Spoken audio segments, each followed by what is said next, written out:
Are you tired of self-doubt holding you back? Have you ever wished you could have the confidence to face your fears, go after your wildest dreams, and the tools necessary to live your best life? Hey there, amazing listeners. I'm your host and author of How to Grasp Confidence and Own Your Power.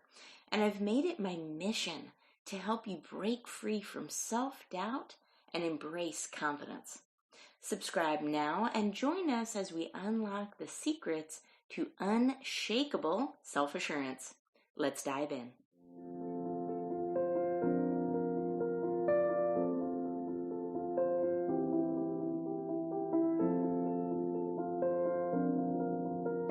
Hello, everyone. Thank you for tuning in to another episode of Grasp Confidence Podcast. I'm your host, Tara LaFon Gooch, and today I am visited by our guest, Carrie Rowan. Carrie is renowned as the professor of happiness and joy. She merges her talents as a mindset life coach, award-winning singer and songwriter, and best-selling author with a captivating approach to personal growth. Her book, Tell a New Story, lays out a transformative journey from negativity to joy. With her dynamic blend of art, science, and magnetic presence, she shines as a speaker and edutainer, alongside hosting the widely acclaimed podcast, Look for the Good, which has engaged over 200,000 listeners to date. Now, this comes from a decade-long corporate trajectory to pursue her passion. She has empowered thousands to unveil their potential, embodying joy as life's ultimate anthem. I love that. Her insights have been featured on CBS, NBC, and beyond, making her journey a luminary in the realm of self-improvement. No wonder I have you on the show. Hey, Carrie, how's it doing? Thank you so much, Tara. That was awesome. I appreciate you reading my bio. Thank you. Yes. Well, what an incredible body of work that you have here. And, you know, one of my favorite words is illuminate. So I just want to touch on that because what word drives out darkness other than that word, right? So when I think of personal empowerment, not just for ourselves, but also the collective responsibility that we all have, it's that word illuminate, to drive out the darkness within ourselves and the world around us. So I absolutely love what you said in your bio. It really resonated. Thank you. Yeah, and I love that idea of illuminate, right? Because there's no dark switch in a room, right? We have to come into the room and turn the light on. That's really the only way to dissipate that darkness. And I love that thought. I think that's really fabulous. Well, this is quite, an incredible career you've had. You and I both started off in the corporate world, and we've had kind of similar paths, right? So Yeah. we started off in corporate, kind of looking for our why, finding our purpose, our meaning, fulfillment in life. And then we both host podcasts. Hopefully mine will be a radio show someday. We talked about that. Yeah. We're both best-selling authors. We, kind of have a similar path towards this personal improvement and development. I just would love to hear a little bit about the journey, right? Because right now, a lot of our listeners, they're thinking, how did Carrie get to this point where she was featured on, CBS and NBC and all of these amazing networks and have this amazing show and be this like awesome entrepreneur? But there was a time before all this happened. So if we could just take a few steps back and you could take us back to a time when things were a little different. Sure. I think it's a constant journey though, right? I mean, every little thing that I've done, just like in everybody in their life, everything that I've done has led me right here to this point, right? So right out of school, I was enthusiastic, right? Full of energy. And I was going to go to law school and I was like, I'm sick of being a broke college student. I'm going to go right into the workforce. So that started that whole thing. And it was very successful. I climbed that ladder, the corporate ladder, in, I'm going to say a very male dominated industry that I was in. I was always usually the only woman in the group. Um, and that fueled a lot of, I know I can do this, and some stories that I had in my head that really fueled me through that. Girls can do anything boys can do. It's one of the things I used to say to myself. So that, that corporate world really prepared me for everything that I'm doing today, right? It gave me the foundation. It gave me the training. It helped me understand business and going out and calling on companies and understanding what their needs are and then presenting them with a solution that I could help make their businesses run better. All that stuff built up, and then, climbing that ladder up to regional sales manager, starting as an intern out of college in that company in a very short period of time. And then having 8 direct reports and having to be a manager on that level. All these things allowed me to be an entrepreneur, right? It allowed me to really jump off that. The day that I decided to leap off that ladder, I got up there to the top of everything that I wanted. I was like, wow, I thought this was going to be so amazing. And then I leapt off that. And what did I do? I jumped off that and went back to my roots of what I loved doing as a child, which was to my music and singing and self-expression on such a different level. I didn't know that all those things led me to that. I couldn't have had my own business and made incredible strides in the music business if I didn't have that foundation. And that's really what catapulted me, allowed me, and launched me into that. People thought I was absolutely crazy for leaving my corporate job, but it's actually exactly what I needed to do to really embrace myself and find out who I was. Okay, I can do it in this environment. Can I do it in this environment? And it's really polishing up that belief in ourselves, that confidence with that really deep feeling that, hey, I know I can do this. I can handle whatever comes my way. And making something of it, right? Making decisions, I think, is really a part of it, because if we don't ever make any decisions, we can't get it right or wrong. But I feel like there really are no wrong decisions. Maybe a little detour in the right direction for us. But all these things led me right here today to where I am. So then I did the music career for a long time, and my kids were small. And so it was really perfect. I would drag them out to all my gigs.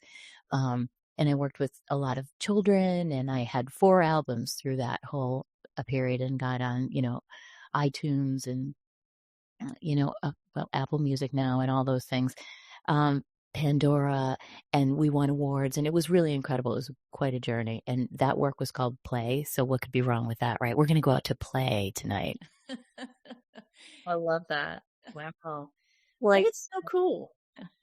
I think you're the first award-winning songwriter I have interviewed. In fact, yes, you are. That is so cool. And you and I both came from a sales background in corporate. So I was a corporate sales director, very similar. And it's funny, on the outside, it looked like I had the American dream. I think you're describing a similar thing, right? You had a nice salary. I had a company car. When I left, people thought I was crazy, right? My mother, I think specifically. You're leaving your great job that you've worked and climbed the ladder for how long to do what? Right. What are you, nuts? Yeah, totally. You got the car, you got the suits, you got the lifestyle. Yeah, people think you have it all, that going on all the trips, winning all the trips, right? Hawaii and everywhere. And people are like, what are you doing? What are you doing? And you're following that little tiny voice inside, the one that you sometimes kind of slough off, right? The one that's like, that keeps knocking and it keeps knocking. And that dream is always going to chase you, I feel like. And my dream, that was my dream. It was my dream since I was a little kid. I don't know why I did that stuff. I would perform for anybody who would sit still long enough for me. I'd be singing and putting on shows and getting all the neighborhood kids together and teaching them how to dance moves. And I mean, this is just what I did. I don't know why. But then, as the world does, it wrings our creativity right out of us as kids. And then it was like, wasn't cool to do that. So I didn't do that anymore. But then that builds up inside of us. And that dream is going to keep knocking on your door if you don't do a little tiny something to move towards it. I love that. Oh my gosh, that is so cool. So, in this journey, why personal improvement? Why personal development? Why was this an attractive thing for you? Because what I found in my own journey, this is not necessarily the line I thought I would go down at all. Like at all, 0%. Until I started my own personal development journey, started my own journey of, learning gratitude, deepening my relationship with that, taking on a responsibility mindset, being a person of action, right? Like really that self leader. When it wasn't until I became that leader of one that personal development really stood out to me as like, oh my God, I think this is actually my calling in life. Was it Yeah. similar for you? I love that story. Yeah, here's the weird thing about me. When I was a kid, The weird thing. No, little known weird. No, this is just one of the many weird things about me. Little known weird fact about Carrie is that as a kid, I loved this stuff. Okay, so my parents were in Amway. Remember Amway years ago? Yes. Okay, so they were in Amway. It was like a side hustle. My dad was always in the legal field. So they were in Amway, and I was really young, and my parent, it was very rah-rah. They'd go to the rah-rah meetings, and he'd come back with these tapes. Okay, I'm dating myself, literally cassette tapes. And I would take his tapes. This is like, okay, middle school. So I'm what, 12, 13, 14, that era just before high school. And I would take those tapes and I would listen to them. I loved it. They were like Og Mandino and oh my gosh, all the greats. Probably not Tony Robbins back then. Tony Robbins was more when I was in my corporate days, but I would borrow all those tapes and I would listen to them and I couldn't get enough. Well, I know it was like Norman Vincent Peale and all these incredible, and I loved it. I don't know why. My parents had a Wayne Dyer book. I remember grabbing that book and reading it when I was young. It was and so I was probably in early high school years. So for something in me loved that, and it was super inspirational. Like I'd leave little notes. We didn't have sticky notes back then, but I would leave little notes on my dad's mirror. Please stop smoking, Dad, or whatever. Like I wanted his life to be, to be better, or I would just it was who I was inside, and it was something that filled me up. So this started from a really young age.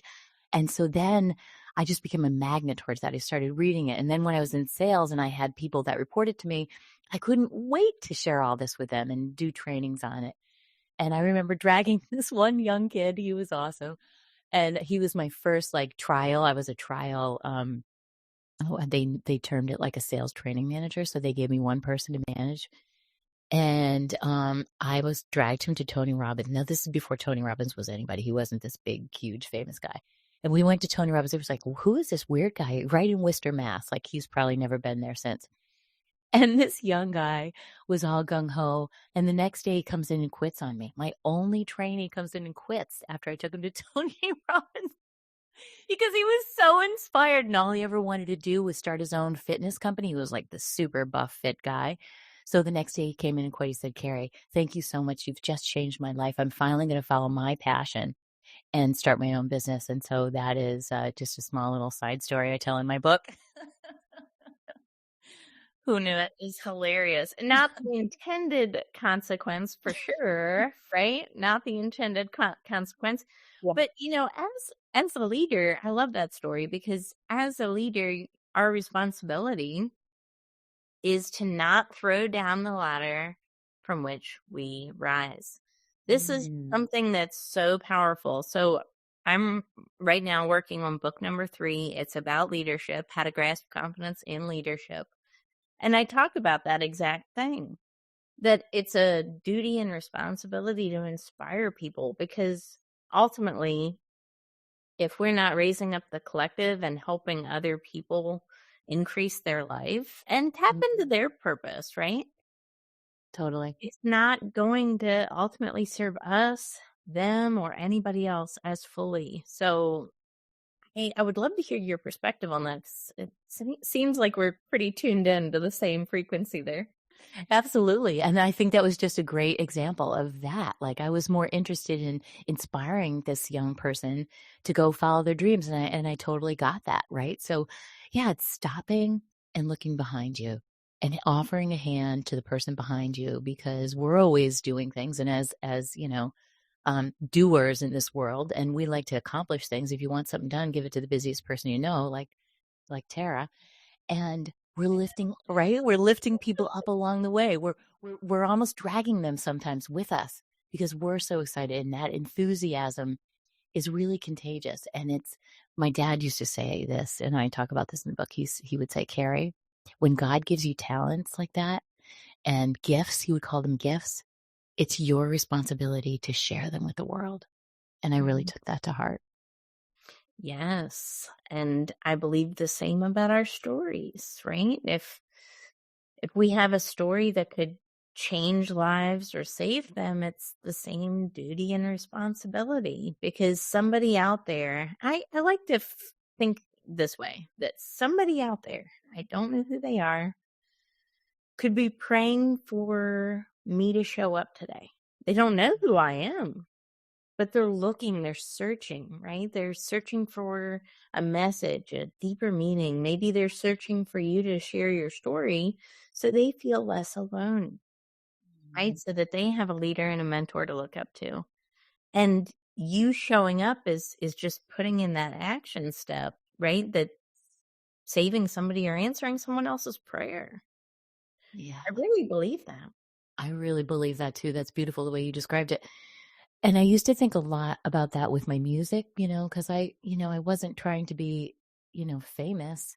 I just had a message to share with the world. And my music became like a healing balm for me because I had a lot of tragedies and things that happened to me in life in that period of time before I launched my album. And it was because of that, really, that I launched my album. Um, when life throws lemons, I have this thing and I call it polishing your pearls. Never mind lemons and making lemonade. Life is throwing oysters, these slimy, disgusting things at you. And you have got to roll up your sleeves. You got to get in there. You got to dig for that pearl. And even when you find that pearl, it's going to be all sloppy and gross. And you got to polish it up. You got to clean it off. And I think about my music like in terms of my pearls, right? And you can find those gems. And I would start writing about what happened and journaling every morning. And I had 2 little babies at home at the time. There's a high stress, lots going on. And so then that journaling turned into poems, which turned into songs, which turned into my first full-length album. Do I wish those things happened in my life that inspired all that? Of course, I wish that they didn't happen. But we can't change those things. And when we can understand, all we can do is really just try to make something beautiful of our broken things, as I heard Jewel say one time. And that really touched my heart. And so I used to think just what you said about my music, like if there's just one person out there that hears a song and feels a little less alone and more understood, well, then that's success to me. Yes, exactly. I love that. Such an open-minded perspective. And it's, a good thing to keep in mind, because there's a lot of people who are afraid to share their stories. They're afraid of judgment. They're afraid of ridicule. They're afraid of people thinking less of them. But what I have found is actually the opposite.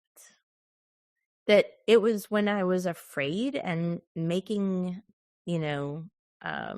decisions based on fear, that I couldn't really connect with others. And ultimately, I was struggling, not, necessarily in one way either. It could have been more than one way, financially or emotionally, or physically, whatever.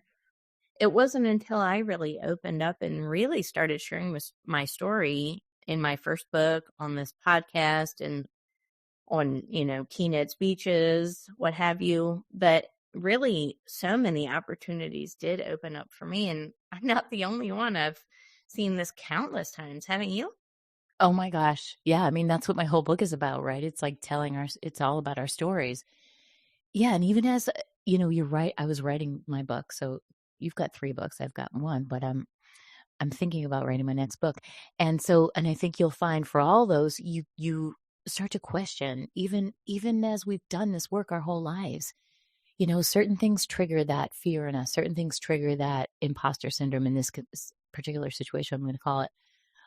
Is that questioning, oh my God, do I really want to share these stories? Like, ooh, what do people that, it said a whole thing. What are the neighbors going to say? All those little stories that we have in our heads that are floating around, which is really just our limiting beliefs.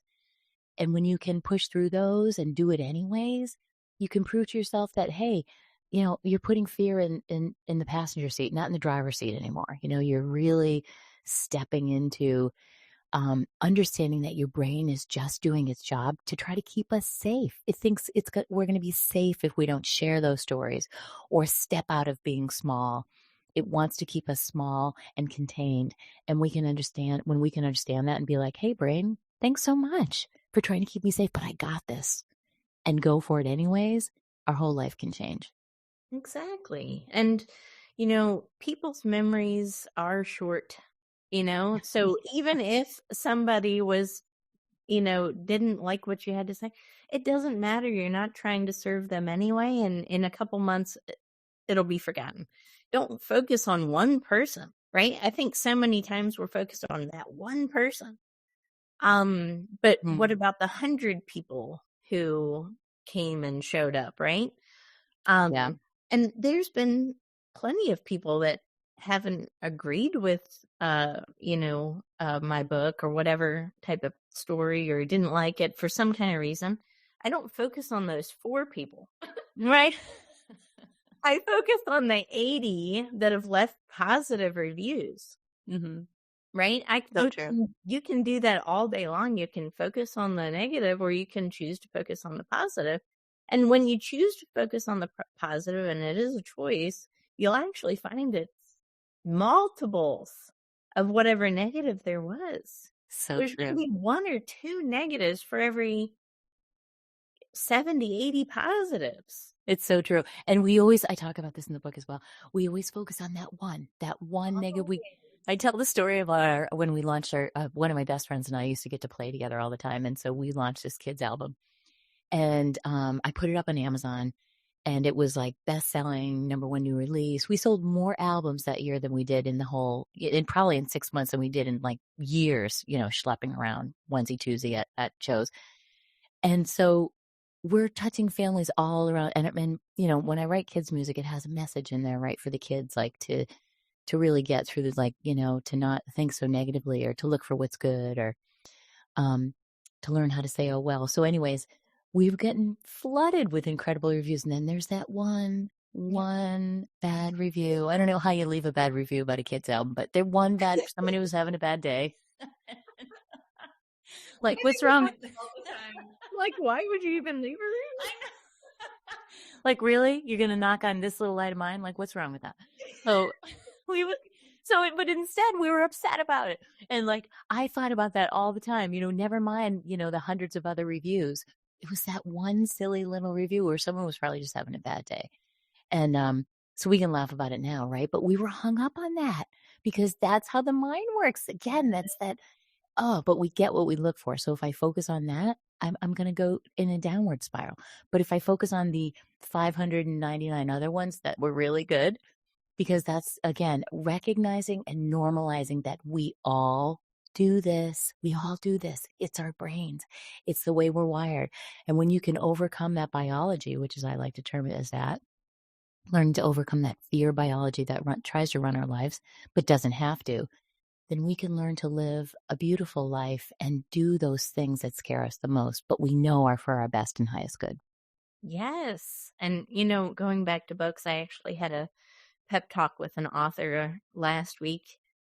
And, there's actually evidence that shows that if you have a 5-star review across your book, that it's it's perceived as less trustworthy.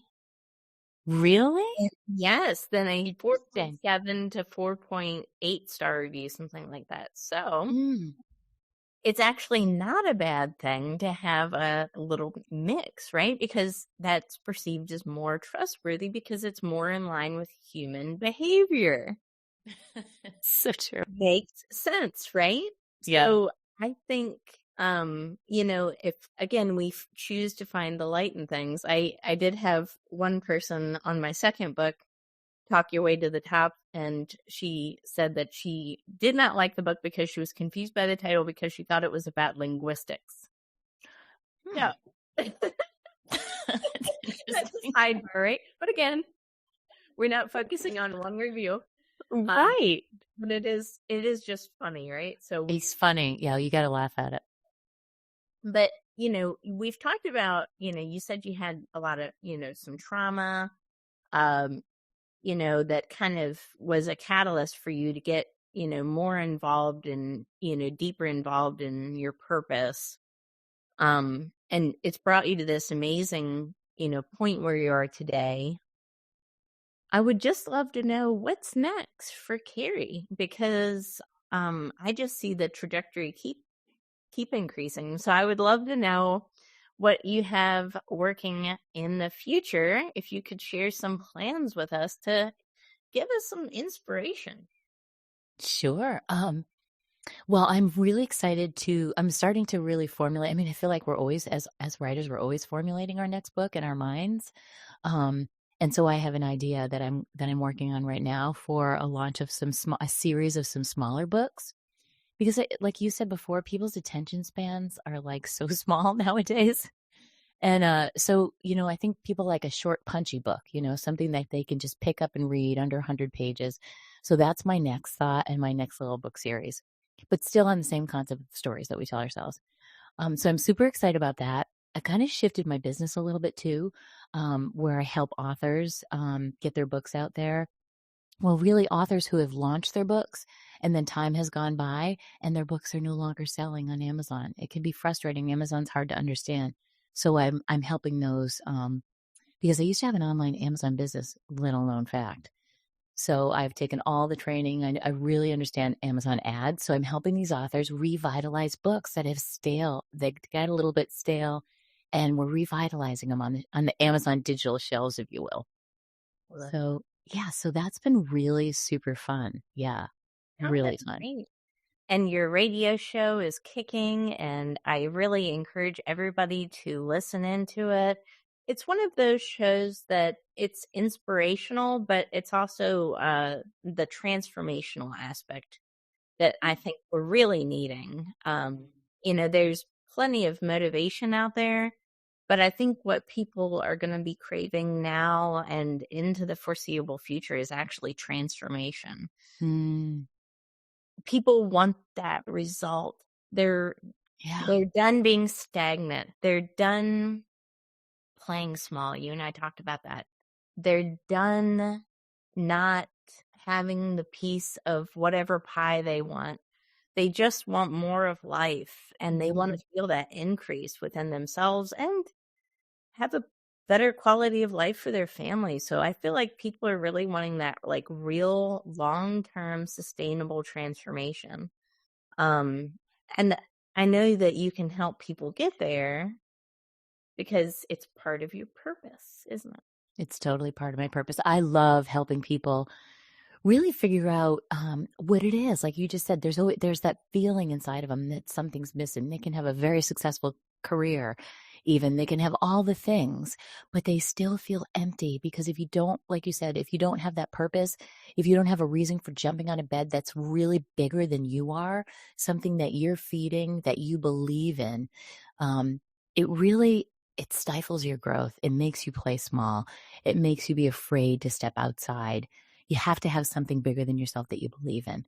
And I love helping people go back to figure out what's inside of them. What is it, that thing that you said that you always wanted to do? Because here's the thing. When you're 90 or 100 years old and you're sitting in that rocking chair and you're thinking about your life, studies show that people don't talk about the things that they did. They talk about that one thing that they didn't do. That one thing. So what's that one thing that you long to do, that you always wanted to do, that you still haven't done? And I love teaching people how to take baby little steps every single day because it feels overwhelming. How am I ever going to do that? How am I ever going to get there? Um, and so it's those baby little things that you make part of your life. You make a little ritual for yourself that you do every single morning. And that starts to build and start to accumulate some momentum in the right direction. And it's really that simple. Wow. I love it. I believe in that too. It's about that 1%, right? Getting Yeah. a little better every single day. Yeah. And you do it with intentionality, right? Think of Absolutely. one thing. And I challenge anybody listening to this to think of one thing that you could be doing, right? Because we all could be doing more. Mm-hmm. That one thing that you could be doing that's going to make a marked improvement on your life right now, right? So Mm. think of it as putting that cash in the bank. You're making an investment. What is that one thing you could do today? Now, the next thing is show up for it. Yeah. Be intentional, show up for it, and make sure you are committing to something. I think that builds confidence, and I rarely hear people quite talk about that. But when we make a commitment to ourselves and to other people, following through with it builds self-assurance, it builds self-esteem. And if you do that enough, it's sustainable confidence, because every single day you're putting in action that is an investment towards your growth. And this is not rocket science, right? But it's that fierce consistency. Mm-hmm. And the analogy I think of in my head when I think about this is the largest boulder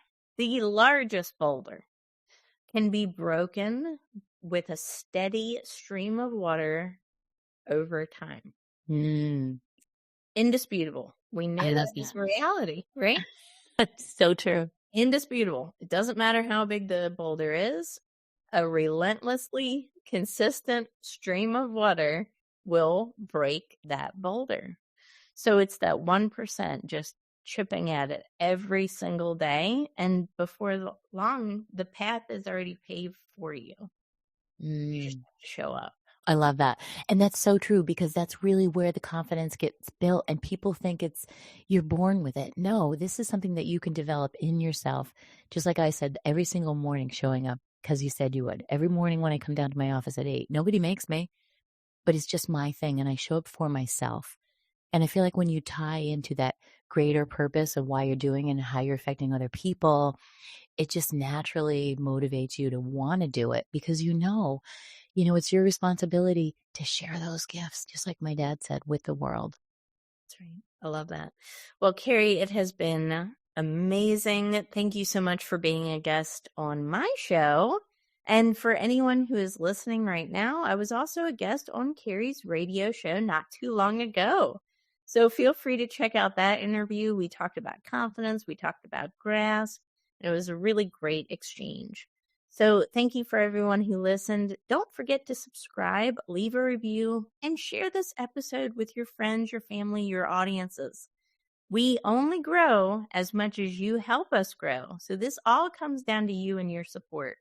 I want to thank you so much for everyone, and we will see you on the next episode. Take care. And that's a wrap for this episode of Grasp Confidence. Thank you for joining me today and investing in yourself. Remember, building confidence is an ongoing journey, and each step you take brings you closer to the empowered, fearless version of yourself that you were born to be. Don't forget to visit my website, follow me on social media, and purchase my book, which is available on Amazon. Thank you for listening. We will see you on the next episode. Stay confident.